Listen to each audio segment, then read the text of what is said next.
ગુજરાતમાં પણ કોરોનાના કેસ વધી રહ્યા છે। રાજકોટમાં કોરોના વકર્યો છે। 7 નવા કેસ નોંધાયા, જેમાં 6 પુરુષ અને 1 સ્ત્રીનો રિપોર્ટ પોઝિટિવ આવ્યો છે। અત્યાર સુધીમાં કુલ 68 કેસ નોંધાયા છે। 25 દર્દીઓ સ્વસ્થ થયા છે, જ્યારે 43 દર્દી સારવાર હેઠળ છે। તો ગુજરાતમાં પણ કોરોનાના કેસ સતત વધી રહ્યા છે અને આંકડાઓ ચિંતાજનક છે। રાજકોટ અને અમદાવાદમાં કેસની સંખ્યા વધતી જઈ રહી છે। સુરતમાં ડ્રગ્સના નશામાં ચૂર યુવકનો એક વિડીયો વાયરલ થયો। નશામાં ધૂત યુવકે બસમાં મુસાફરો સાથે અભદ્ર વર્તન કર્યું। સોશિયલ મીડિયામાં એક વિડીયો વાયરલ થઈ રહ્યો છે। 5000 રૂપિયાનું ડ્રગ્સનું પેકેટ પેસેન્જરને બતાવ્યું। નશામાં ધૂત યુવકે કહ્યું કે હું રોયલ કાઠિયાવાડી મહિલાઓ સામે અપશબ્દો બોલી બસ માથે લીધી હતી। તો આ તમે જોઈ શકો છો કે આવા લોકો બસમાં મુસાફરી કરી રહ્યા છે, જે બાકીના પેસેન્જરો માટે પણ મુશ્કેલી ઊભી કરે।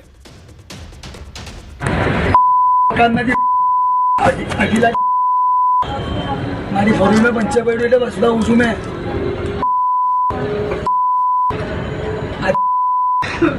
જો અહીંયા જો એ 2 લાખનો ફોન છે, કાઠિયાવાડી રોયલ કાઠિયાવાડી જો જોઈ લેજે। આ ડ્રગ્સ 5000 રૂપિયાનો આવ્યા।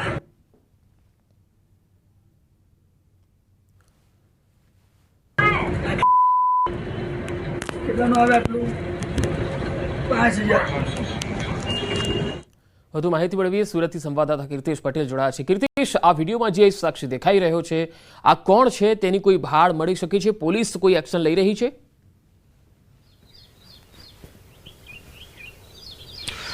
બિલકુલ, સુરતમાં યુવાનોમાં ડ્રગ્સનું ઘેલું ચલણ લાગ્યું છે, ત્યારે સુરત મહાનગરપાલિકાની બસમાં એક વ્યક્તિ ડ્રગ્સના નશામાં ચકચરથૂર થઈ ધમાલ મચાવી હતી। પોતાની જાતને રોયલ કાઠિયાવાડી બતાવ્યો હતો અને પોતાના ખિસ્સામાં રહેલું 5000 રૂપિયાના ડ્રગ્સનું પેકેટ બતાવવા સાથે મહિલાઓ સાથે અભદ્ર ભાષામાં વાત કરતો હતો। જે પ્રકારે આ વ્યક્તિએ બસમાં ધમાલ ચકડી મચાવી હતી, તેનાથી કહી શકાય કે આ વ્યક્તિ ડ્રગ્સનો બંધાની અથવા ડ્રગ્સના નશામાં હતો। સુરતમાં ખુલ્લેઆમ ડ્રગ્સ વેચાય છે તેવું સાબિત આ યુવક કરતો હતો। જોકે આ સમગ્ર ઘટના બાદ પોલીસ અને કહી શકાય મહાનગરપાલિકા દ્વારા તપાસ શરૂ કરવામાં આવી છે કે આ વ્યક્તિ કોણ હતો કે જેને ડ્રગ્સના નશામાં બસમાં ધમાલ ચકડી મચાવી હતી।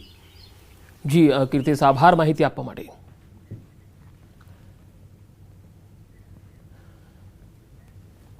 રાજ્યમાં નશાખોરોએ તમામ હદો વટાવી છે। દારૂ પીને કાર ચલાવી જાણે એક ટ્રેન્ડ બની ગયો હોય તેવું લાગે। અલગ અલગ 5 ઘટનાઓ આપની ટીવી સ્ક્રીન પર તમે જોઈ શકો છો। વડોદરા આણંદમાં દારૂ પીને કાર ચાલકે અકસ્માત સર્જ્યો હતો। 2 અલગ અલગ તસવીર, અને આણંદ અને દ્વારકાથી પણ એક તસવીર આવી રહી છે, જેમાં નશાખોરો કઈ હદે બેફામ બન્યા છે તમે જોઈ શકો છો। આ નશાખોરો એટલી હદે બેફામ છે કે ના તો તેમને પોલીસનો ડર છે, ના કાયદાનો ડર છે, અને તેમને આ નશાકારક દ્રવ્યો મળી પણ જાય છે, એ સરળતાથી મળે છે, એ પણ ખૂબ જ ચિંતાજનક વિષય છે। યુવાધન તો બરબાદ થઈ જ રહ્યો છે, પરંતુ યુવાઓ કરતા જે આધેડ છે એ લોકો પણ હવે બરબાદીના એટલા આરે આવી ગયા છે કે યુવાનોને પણ શરમાવે એ પ્રકારના કૃત્ય કરી રહ્યા છે। દારૂ પીને કોઈ કાર ચલાવે છે, કોઈ નશાની હાલતમાં રસ્તામાં વાતચીત કરે છે, કોઈ બાઇક ચલાવે છે, કોઈ નશાકારક દ્રવ્યો સાથે મળી આવે છે। આ 5 અલગ અલગ તસવીરો તમે જોઈ શકો છો, એટલે સમજી શકાય છે નશાખોરો કેટલી હદે બેફામ છે। આસામમાં સોનિતપુરના ઢેકિયાજુલીમાં પૂરનું પાણી ઓસરવા છતાં લોકોની મુશ્કેલી અહીંયા ઓછી નથી થઈ, જ્યારે પ્રશાસન દ્વારા પાણી નિકાસની કામગીરી ચાલી રહી છે। ઘણા ઘરો હજુ પણ પાણીમાં ડૂબેલા છે। તમે જોઈ શકો છો કે આસામમાં છેલ્લા 3 દિવસથી પૂરે ભયંકર તબાહી મચાવી છે, અને અનેક ગામો છે તબાહ થઈ ગયા છે, જળબંબાકાર થઈ ગયા છે। ખાસ કરીને કાંઠાના વિસ્તારો અને બ્રહ્મપુત્રા નદીની આસપાસના જે વિસ્તારો છે કાંઠાના, એ વિસ્તારોમાં હાલ તો પાણી જ પાણી ચારે તરફ દેખાઈ રહ્યું છે।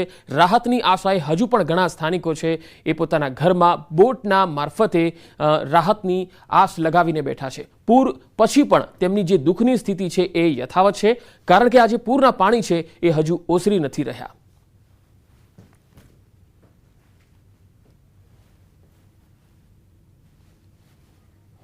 તો આસામમાં કચરમાં બરાક નદીનું પાણીનું સ્તર ઘટવા છતાં સિલચરનો મોટો ભાગ પાણીમાં ડૂબી ગયો છે।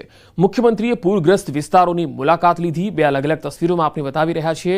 એક તરફ મુખ્યમંત્રી પૂરગ્રસ્ત વિસ્તારોની મુલાકાતે પહોંચ્યા, રાહત શિબિરોમાં આશ્રય લઈ રહેલા જે પૂર પીડિતો છે તેમની સાથે પણ વાતચીત કરી હતી અને રાહત બચાવની કામગીરીની સમીક્ષા કરી। બીજી તસવીરમાં તમે જોઈ શકો છો કે જે રહેણાંક વિસ્તારો છે, સ્થાનિક વિસ્તારો છે, ત્યાં કેટલી હદે પાણી ભરાયેલા છે. ત્યાંથી ન તો વાહનો પસાર થઈ શકે છે, ના લોકો વ્યક્તિ ત્યાંથી પસાર થઈ શકે છે. જીવન જરૂરી ચીજવસ્તુઓ માટે પણ અહીંયા ખૂબ જ હાલાકી પડી રહી છે.